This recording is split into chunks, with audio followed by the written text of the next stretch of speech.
एक समय की बात है, एक गांव में मीना नाम की एक लड़की रहती थी।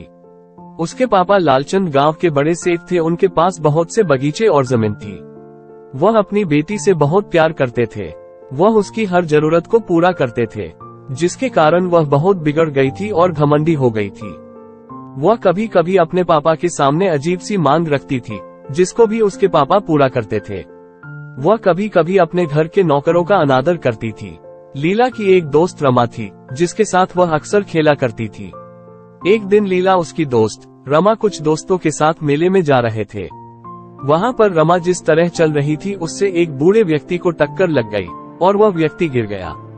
जब बूढ़े व्यक्ति ने लीला से संभल कर चलने के लिए कहा तो इस पर लीला ने बूढ़े व्यक्ति को बोला इसमें उसकी ही गलती है।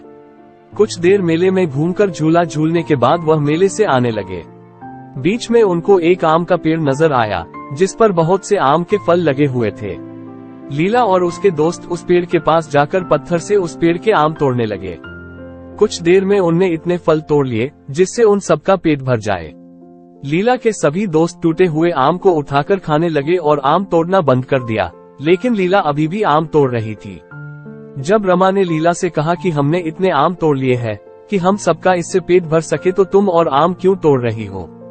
लीला बोली, मैं इस पेड़ के सभी आम तोड़ दूंगी। रमा और उसके दोस्त आम खाने में व्यस्त हो गए, लेकिन लीला आम तोड़ती रही। कुछ देर के अंदर बहुत सारे आम तोड़ने के बाद भी वह बाकी आम तोड़ने में लगी रही।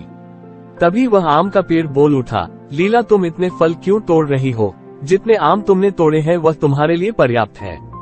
पेड़ को बोलता देखकर लीला के दोस्त डर गए, लेकिन लीला बोली, मैं तो आज तुम्हारे सारे आम तोड़ूंगी।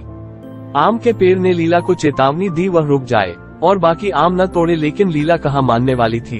उसने आम तोड़ना जारी रखा और बोला, तुम मेरा क्या बिगाड़ोगे? आम के पेड़ ने बोला, लीला तुम बहुत घमंडी लड़की हो, तुमको सबक सिखाना ही पड़ेगा।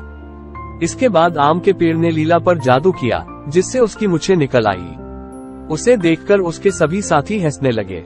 लीला आम के पेड़ से विनती करने लगी, वह अब ऐसा नहीं करेगी, वह उसकी मूंछों को हटा दे। लेकिन आम का पेड़ बोला, पहले तुम जाकर अपने पिता को लेकर आओ, अगर वह मुझसे इसके लिए बोलेंगे तभी मैं तुम्हारी मूंछों को हटाऊंगा। ये सुनकर लीला मुंह पर चुन्नी लपेटकर घर जाने लगी। मार्केट में जाने पर बहुत तेज हवा आई और उसकी चुन्नी उड़ गई, जिससे सभी लोगों ने लीला की मूंछों को देख लिया और मूंछों वाली लड़की कहकर हंसने लगे। लीला उन सबसे पीछा छुड़ाकर अपने घर चली गई और अपने पापा को सारी बात बताई। उसके पिता लालचंद अपनी बेटी को परेशान देखकर तभी लीला के साथ उस आम के पेड़ के पास जाने के लिए चल पड़े। आम के पेड़ के पास जाकर लीलाचंद ने उससे अपनी बेटी की मूंछों को हटाने को बोला। आम का पेड़ बोला, तुम अपनी बेटी की हर जरूरत को पूरा करते हो, जिससे वह बहुत घमंडी हो गई है और किसी की कोई बात नहीं मानती। यदि तुमने इसको सही शिक्षा दी होती तो यह इतनी नहीं बिगड़ती। लालचंद ने अपनी गलती मानते हुए आम के पेड़ से अपनी बेटी की मूंछों को हटाने की विनती की और लीला ने भी आगे से कभी ऐसा न करने को बोला। लालचंद के विनती करने पर आम के पेड़ ने लीला की मूंछों को हटा दिया। इसके बाद लीला सुधर गई और सबसे सही से पेश आने लगी और घमंड करना बंद कर दिया।